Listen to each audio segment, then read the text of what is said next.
বৈধ নথিপত্ৰ থকাৰ পিছতো ডিব্ৰুগড় এয়াৰপৰ্টত একাংশ মাছ সিন্ডিকেট ৰাজ মাফিয়াই বহিৰাজ্যলৈ চেং মাছ ৰপ্তানি কৰাত বাধা প্ৰদানৰ অভিযোগ একাংশ থলুৱা মাছ ব্যৱসায়ীৰ। অভিযোগ মতে শনিবাৰে জোনাইৰ চমকং বুঢ়ীহটী মীন মহলৰ পৰা বৈধ চালানসহ প্ৰায় 1.5 কুইণ্টেল চেং মাছ ডিব্ৰুগড় এয়াৰপৰ্টৰ পৰা বহিৰাজ্যলৈ ৰপ্তানিৰ বাবে নিছিল একাংশ থলুৱা মাছ ব্যৱসায়ীয়ে। কিন্তু এনে সময়তে একাংশ মাছ সিন্ডিকেট মাফিয়াই ধেমাজি জিলাত চেং মাছ নাই আৰু উক্ত চেং মাছসমূহ তিনচুকীয়া আৰু ডিব্ৰুগড় জিলাৰহে বুলি দাবী কৰি ধেমাজি জিলাৰ মীন মহলৰ চালান বৈধ নহয় বুলি দাবী কৰা বুলি অভিযোগ কৰিছে জোনাইৰ চমকং বুঢ়ীহটী মীন মহলৰ মহলদাৰ কেশৱ দাস আৰু তিনচুকীয়া একুৰিয়াম চেণ্টাৰ নামৰ মীন পালকসকলে। জানিব পৰা মতে তিনচুকীয়াৰ একুৰিয়াম চেণ্টাৰ নামৰ মীন পালনৰ কেইজনমান ব্যৱসায়ীয়ে ধেমাজি জিলাৰ বিভিন্ন অঞ্চলৰ থলুৱা মাছ ব্যৱসায়ীসকলৰ পৰা চেং মাছ সংগ্ৰহ কৰি 10 পৰা 15 দিনৰ মূৰত ৰপ্তানি কৰে বহিৰাজ্যলৈ। শনিবাৰেও এনেদৰে জোনাইৰ বিভিন্ন অঞ্চলৰ পৰা সংগ্ৰহ কৰি চমকং বুঢ়ীহটী মীন মহলৰ পৰা বৈধ চালান লৈ বহিৰাজ্যলৈ ৰপ্তানিৰ বাবে নিছিল ডিব্ৰুগড় এয়াৰপৰ্টলৈ। কিন্তু ডিব্ৰুগড় এয়াৰপৰ্টত একাংশ মাছ সিন্ডিকেট মাফিয়াৰ বাবে বৈধ নথিপত্ৰ থকাৰ পিছতো বহিৰাজ্যলৈ নিব নোৱাৰি চেং মাছ। জানিব পৰা মতে জোনাইৰ বিভিন্ন অঞ্চলৰ থলুৱা মাছ ব্যৱসায়ীসকলেও স্থানীয় নৈ বিল আদিৰ পৰা চেং মাছসমূহ ধৰি নিজাববীয়াকৈ জীয়াই ৰখাৰ উপৰিও চেং মাছ পালনৰো ব্যৱস্থা কৰিছে বহুলোকে। ফলত চেং মাছৰ ব্যৱসায় আৰু পালনেৰে স্বাৱলম্বী হ'বলৈ সক্ষম হৈছে জোনাইৰ বিভিন্ন অঞ্চলৰ বহু পৰিয়ালে। কিন্তু এনেদৰে ডিব্ৰুগড় তিনচুকীয়াৰ একাংশ মাছ সিন্ডিকেট মাফিয়াৰ ৰাজৰ ফলত আজি চিন্তিত হৈ পৰিছে ধেমাজি জিলাৰ বহু থলুৱা মাছৰ ব্যৱসায়ীসকলে। সেয়ে এনেবোৰ সিন্ডিকেট ৰাজৰ বিৰুদ্ধে বিহিত ব্যৱস্থা গ্ৰহণ কৰি থলুৱা মাছ পালক আৰু থলুৱা মাছ ব্যৱসায়ীসকলৰ ব্যৱসায়ৰ পথ সুচল কৰি তুলিবলৈ থলুৱা মাছ ব্যৱসায়ীসকলে আহ্বান জনাইছে চৰকাৰৰ ওচৰত। মোৰ নাম কেশৱ দাস, চিমেণ্ট চাপৰি। তাৰপৰা এনেকুৱা এটা হ'ল, আমাৰ এই যদু চৰকাৰে ইয়াৰ পৰা মোৰ মানে মীন মহলৰ পৰা মাছ অলপ লৈ গৈছিলে। লৈ যোৱাৰ ভিতৰত তাৰপৰা এয়াৰপৰ্টত এটা নবীন দাস বুলি এজন মানুহ আছে, মানে তেওঁ আমাৰ চালনটো নচলে বুলি মানে ইয়াত এইটো আমাৰ ধেমাজি ডিষ্ট্ৰিক্টত মানে এই মাছটো নোলায়। তেওঁ অকল মানে ডিব্ৰুগড় আৰু তিনিচুকীয়া ডিষ্ট্ৰিক্টতে মাছটো ওলায় গুইজানত বুলি ক'লে। কয় এইটো আমাৰ মাছখন আপুনি কেনেকৈ আমাৰ মাছটো ইয়াত চালন কাটিলে বুলি তেওঁ মোৰ লগত মানে বহুত তৰ্কাতৰ্কি কৰিছে এয়াৰপৰ্টত। তেতিয়া মই ক'লোঁ যে অলৰেডি মোৰ এইটো ৰেভিনিউ মই গভৰ্ণমেণ্টৰ পৰা 7 বছৰলৈ ছেটেলমেণ্ট পাইছোঁ চমকং বুঢ়ীহটী ৰেভিনিউ নদীখন, আৰু গভৰ্ণমেণ্টে অসম চৰকাৰে মোক ছেটেলমেণ্ট দিছে। ইয়াত মই মাছটো ক'ত যায় ক'ত নাযায় এইটো বেপাৰীয়ে জানিব। মোৰ বিলৰ পৰা মাছটো উঠোৱাৰ লগে লগে অলৰেডি মই চালনখন পঠাই দিয়া হয়, এখন মোৰ চালন, আৰু তেখেতক মই চালনখন দিয়াটো হয়। তেখেতলোকে তেতিয়া মানে উল্টাকৈ কৈছে যে আপোনাৰ এয়াৰপৰ্টত দিবলৈ মানে অৰ্ডাৰ আছে নাই বুলি মোক সুধিছে। মই তেতিয়া কৈছোঁ মইতো এয়াৰপৰ্টত অৰ্ডাৰ আছেনে নাই এইটো বেপাৰীয়ে জানিব। তেওঁলোকে ক'লৈ নিয়ে, এয়াৰপৰ্টত নিয়ে নে ক'লৈ নিয়ে নে, মই নিজৰ স্পটৰ পৰা মই চালনখন কাটি পঠিয়াইছোঁ তেখেতলোকক। তেখেতলোকে মোৰ ফিচাৰী ৰেভিনিউ মাছ লৈ গৈছে। তেখেতলোকৰ লগত আমাৰ মানুহক মোবাইলত মানে ৰেকৰ্ডিং কৰিব দিয়া নাই, মোবাইলটোহঁত কাঢ়ি কাঢ়ি লয়। তেওঁলোকৰটো হ'লে তেওঁলোকে এক্টিভ কৰিবলৈ দিয়ে, আমাৰখিনি কৰিব নিদিয়ে মানে। সেই হেতুকে আপোনালোকক লৈ স্পটত আজি এইখনে বিল মোৰ চমকং বুঢ়ীহটী ইয়াতে 4 সীমাটো লিখা আছে গভৰ্ণমেণ্টৰ। এই 4 সীমাৰ ভিতৰতে আমি এতিয়া আপোনালোকক লৈ কথা পাতি আছোঁ। ইয়াতে আমাৰ গোটেই মাছখিনি ইয়াতে উৎপাদন হয়। ইয়াৰ পৰাই আমাৰ জনসাধাৰণে ধৰক আমাৰ কৈবৰ্ত মানুহে হওক, ট্ৰাইবেল মানুহে হওক, ইয়াতে মাছকেইটা মাৰি চলি আছে হয় ৰেভিনিউ নদীখন। কিন্তু সকলোৱে চলিব লাগিব ওচৰ চুবুৰীয়া। তেখেতলোকে ইয়াৰ পৰা 2-4 টকা ওলোৱাই পিনে তেখেতলোকেও চলিছে, আৰু মই গভৰ্ণমেণ্ট ৰেভিনিউ দিবলৈ ইয়াৰ পৰা 2 টকা ওলালে মই গভৰ্ণমেণ্ট ৰেভিনিউটো দিবলৈ মানে আগবাঢ়িব পাৰোঁ। এতিয়া মোৰ মাছটো এতিয়া তেওঁলোকে ইমান দিনৰ পৰা আজি 3 মাহৰ পৰা বন্ধ কৰি ৰাখিছে, মানে চালনখন নচলে বুলি। নচলে বুলি কেনেকৈ ক'ব? গভৰ্ণমেণ্ট অসম চৰকাৰে দিয়া মহলৰ মোৰ চালনখন কেনেকৈ নচলে? তেওঁলোকে কৈছে যে আপোনাৰ এয়াৰপৰ্টৰ পাৰ্মিশ্যন নাই। এয়াৰপৰ্টৰ পাৰ্মিশ্যন বেপাৰীয়েহে কৰিব। মইতো এয়াৰপৰ্টতো মাছটো দিবলৈ যোৱা নাই, মইতো নিজৰ ফিল্ডতে দিছোঁ মাছটো মই চমকং বুঢ়ীহটীৰ ভিতৰত। ইয়াৰ ভিতৰতে এতিয়া এনেকুৱা তেওঁলোকে চেণ্টিকেট এটা লগাই আছে, মানে এটা দেলাল চক্ৰ লৈ পিনে এয়াৰপৰ্টত মানে নিবনুৱা নজনা নুশুনা মানুহখিনিক মানে তেওঁলোকে হাৰাচমেণ্ট দি তেওঁৱে সকলো কৰিব লাগে বুলি গভৰ্ণমেণ্ট আমাৰ অসম চৰকাৰ গভৰ্ণমেণ্টকো তেওঁ মানে মিছগাইড কৰি আছে নবীন দাসে। 1 নম্বৰ দেলালজন হ'ল নবীন দাস। তেওঁ মানে মহলদাৰ বুলি কৈছে গুইজানৰ কিবা নদী, মই ইমানখিনি তেওঁক নাজানো মানে।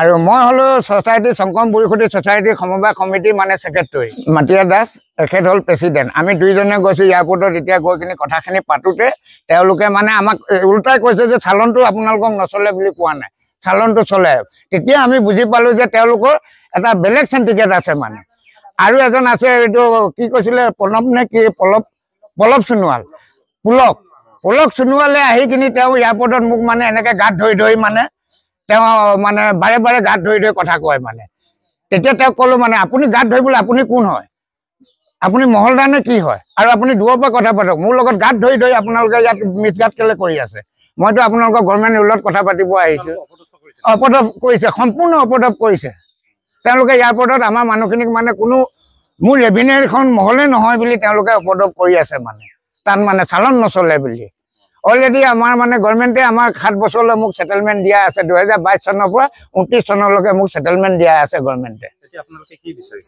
এতিয়া মানে তদন্তটো হ'ব লাগে আমাৰ মাছটো আমি বিকিব পাব লাগে আমাৰ এই জনসাধাৰণে সকলো বেপাৰী জলুৱা সকলোৱে চলিবৰ কাৰণে আমাক সুবিধাটো কৰি দিব লাগে আপোনালোকৰ থ্ৰুৱেদি মানে ইহঁতৰ লগত যুঁজ কৰি পিনে কেছ কৰি কৰিবলৈ এতিয়া মানে কেছ নকৰোঁ মই নিউজৰ দ্বাৰা সিহঁতেও নিউজ আনিছে যেতিয়া আমি নিউজৰ দ্বাৰা আপোনালোকৰ দ্বাৰা প্ৰচলিত কৰি অসম চৰকাৰে অসমৰ সকলো জনসাধাৰণে যে বুজি পায় এই কথাখিনি যে এনেকুৱা এটা মিছঘাট কৰি তেওঁলোকে ডিব্ৰুগড়ত মানে সিন্ডিকেট চলাই আছে এটা মানে দেলাল চক্ৰ মানে নিবনুৱা মানুহখিনিক চলিবলৈ তেওঁলোকে ৰাস্তা দিব বিচৰা নাই ইয়াত অলৰেডি তেওঁলোকে যদিও চৰকাৰে মোৰ পৰা চালান কাটি লৈ গৈছে মোৰ চালানৰ ওপৰত তেওঁলোকক অভাৰ চালান কাটি দিব লাগে বোলে তাত অভাৰকে আকৌ অভাৰটেক কৰিব লাগে বোলে চালান তেওঁ এটা বেপাৰীয়ে জলুৱাৰ পৰা মাছ কিনি নিয়ে বেপাৰীৰ পৰা কিনি অলৰেডি মহলদাৰৰ পৰা ফিল্ডৰ পৰা চালান লৈ যোৱাৰ পাছতো তেখেতক আকৌ কেনেকৈ চালান দিব তেখেতলোকে মানে জুই জবজ গুণ্ডা পাৰ্টি এটা আছে সিহঁতৰ ফালৰ পৰা চালান ল'ব লাগে আমি লিগেল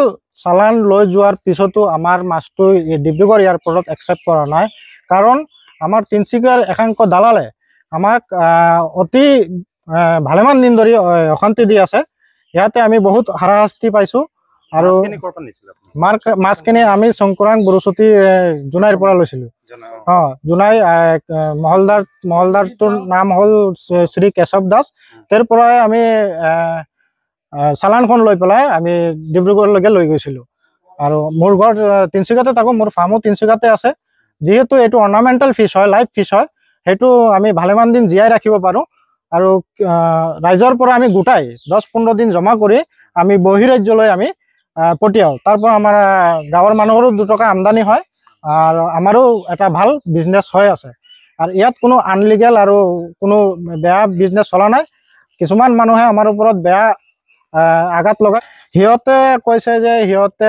সিহঁতৰ মহলৰ পৰা আমি চুৰি কৰি মাছ লৈ গৈছোঁ যিহেতু সিহঁতৰ চুৰি কৰাৰ একো প্ৰমাণ নাই আৰু প্ৰমাণ নোহোৱাৰ কাৰণে আমাৰ তিনিচুকীয়া ডিচি ছাৰে এটা পাৰ্মিশ্যন লিখি দিছিলে যে আপোনালোকে কাম কৰিব পাৰিব মহলৰ চালান লৈ পেলাই আপোনালোকে কাম কৰিব পাৰিব যে সেইকাৰণে আমি ধেমাজি ডিষ্ট্ৰিক্টৰ কেশৱ দাসৰ পৰা আমি চালানখন লৈছিলোঁ আগৰ পৰাই কৈ আছিলোঁ আৰু এইখন হ'ল ডিব্ৰুগড় এয়াৰ অথৰিটিত দিয়া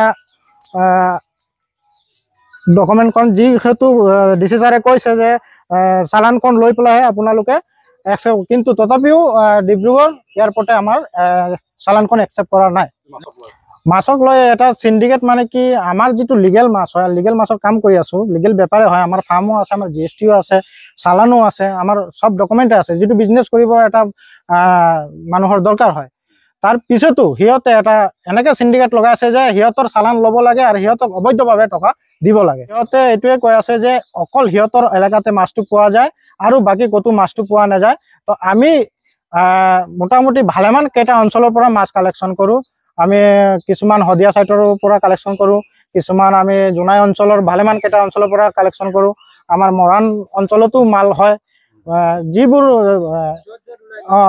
বিল জাগা আছে অলপ জংঘল জাগা আছে পথাৰ জাগা আছে সেইবোৰত চেং মাছ বহুত ধৰণৰ চেং মাছ হয় আৰু ভালেমান এইটো বিজনেছ কৰি বহুত মানুহ উন্নতি কৰি আছে এইটো যেটো আপোনালোকে ফ্লাইটত লৈ যাব লৈছিলে ফ্লাইটত লৈ যাবলৈ আপোনাৰ টিকেট সকলো কৰা হৈছিল ফ্লাইটত অহাৰ লগে লগে আমাৰ ডকুমেণ্টখিনি চালে ডকুমেণ্টখিনি চোৱাৰ পিছত এয়াৰপৰ্ট যিজন মেনেজাৰ বুকিং মেনেজাৰ আছে তেওঁ কৈছে যে নাই আপুনি কাগজটো মোটামুটি ঠিকে আছে চালানখন ঠিকে আছে তাৰ পাছত আমাৰ ইয়াৰ পৰা 2জনমান মানুহে ফোন কৰিলে তেওঁক ফোন কৰাৰ পিছতে তেওঁ আমাৰ মালটো একচেপ্ট কৰা নাই আৰু আমাৰ ওপৰত এটা এনেকৈ বদনাম লগাইছে যাতে আমি এই মাছটো সিহঁতৰ অঞ্চলৰ পৰা চুৰি কৰি আনিছোঁ অলৰেডি আমাৰ ওচৰত ডকুমেণ্ট আছে যে আমি কেশৱ দাসৰ পৰা মালটো লৈ গৈছিলোঁ কেশৱদাৰ হ'ল শংকৰম বৰুচুতিৰ মহলদাৰ।